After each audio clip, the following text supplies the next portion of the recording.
France எல்லோருக்கும் வணக்கம். இப்போ பாருங்க கம்பு காய போட்டிருக்காங்க.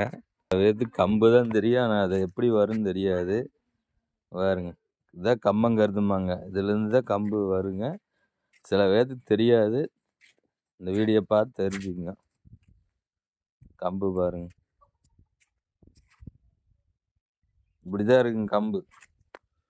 நிறைய பேர்த்துக்கு எப்படி வரும்னே தெரியாதுங்க. பாருங்க, தெரியுதுங்களா கம்பு? இது கம்பு அப்போல்லாம் பார்த்தீங்கன்னா கம்பு தான் போட்டிருப்பாங்க. அதைத்தான் நம்ம வந்து கம்மங்களி, கம்மந்தோசை எல்லாம் சாப்பிட்டா. ஆனால் இப்போ நாகரிக பெருக பெருக தான் எல்லாம் என்ன ஆகி போச்சுன்னா பிடிக்காத போயிடுச்சுங்க. அப்போ நாகரிகம் தோணுது தப்புங்களா சொல்லுங்கள்? தப்பு இல்லை, இருந்தாலும் நம்ம அது பழசை மறக்கக்கூடாதுங்க. சுத்தமாய் வந்து இப்படித்தான் சல்பர் போடாத அரைச்சி காய போடுவாங்க. இப்படித்தான் காய போட்டு எண்ணெய் எடுத்தாத்தான் நம்ம குழம்பும் கூட ஊற்றிங்களா, நம்ம சாப்பாடும் கூட பிணைஞ்சு உப்பு போட்டு சாப்பிடுவோம். சின்ன வயசில் பார்த்தீங்கன்னா எங்கள் அம்மாலாம் பார்த்தீங்கன்னா எனக்கு தேங்காய் எண்ணெய் ஊற்றி உப்பு போட்டு பிணைஞ்சு ஊட்டி விடுவாங்களாம்மா. இப்போல்லாம் ஊட்டி விட்றதுக்கே பயமாக இருக்குது குழந்தைகளுக்கு. என்னென்னு பார்த்தீங்கன்னா எல்லாம் சல்பர் போட்டு எண்ணெயவே கெடுத்து வச்சுட்டாங்க. ஆனால் நான் கீரை எடுக்க தான் வந்தேங்க. எல்லாம் கீரை ரெடி ஆயிடுச்சு. இன்னைக்கு கீரை வாங்கிட்டு நம்ம அப்படியே வீட்டுக்கு போயிடலாம். நான் கீரை எடுத்துட்டு வந்தேன், ஆனால் என்னைய அப்படியே குறுக்காட்டிடுச்சு. என்னன்னு பார்த்தீங்கன்னா ஆடுதாங்க. பாருங்க, ஆடு இதான் குரம்பை ஆடுங்க. இவங்க வந்து ஒரு 4-5 பேர் சேர்ந்து ஊர் ஊரா போய் அப்படியே தங்கல் இருந்து இந்த காட்டில் வந்து காட்டுக்கார் வந்து என்னை தள்ளி விட்டுரு மாட்டேங்க. நான் தாங்க நிற்கலின்னா தள்ளி இருங்க. அப்புறம் ஏதாவது கொடுப்பாங்க தோட்டத்துக்காரு. அங்கே தங்கல் வைப்பாங்க ஆட்டாம்புழக்கி கொசரம். பாருங்க, எனவே தள்ளிட்டு போயிட மாட்டேங்குது. அதாவது ஐயோ தள்ளி விட்டுருங்க, கொஞ்சம் ஏமாந்து அவ்வளோதான்.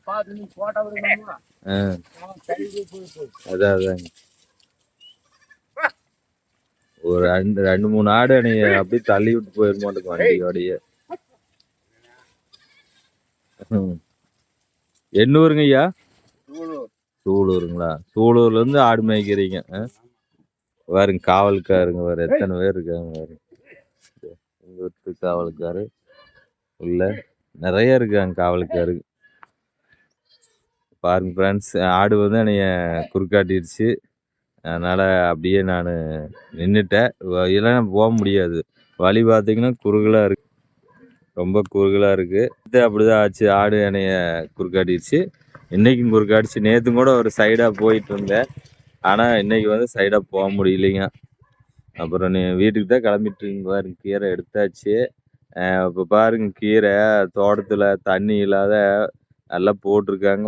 அதுக்கு தண்ணி கொடுக்க முடியாது இருக்குது. மழையும் பெய்ய மாட்டேங்குது. சப்ஸ்கிரைப் எல்லாம் கொஞ்சம் இறைவனை வேண்டிங்க மழை பெய்யும்னு. மழை பெஞ்சாத்தான் நம்ம கொஞ்சம் விலைவாசியெல்லாம் கம்மியாகும்.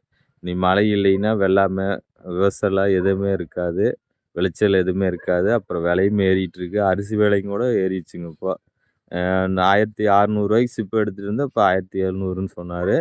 கர்நாடகா வந்து பார்த்திங்கன்னா ஒரு போக நெல் விளைச்சல் இல்லைங்களாம்மா. அதனால் வந்து விலை ஏறிடுச்சுன்னு சொன்னாருங்க. மளிகை கடைக்காரரு தங்கமயில் தாங்க. நான் அங்கே தான் போய் மளிகை சாமான்லாம் வாங்குவேங்க.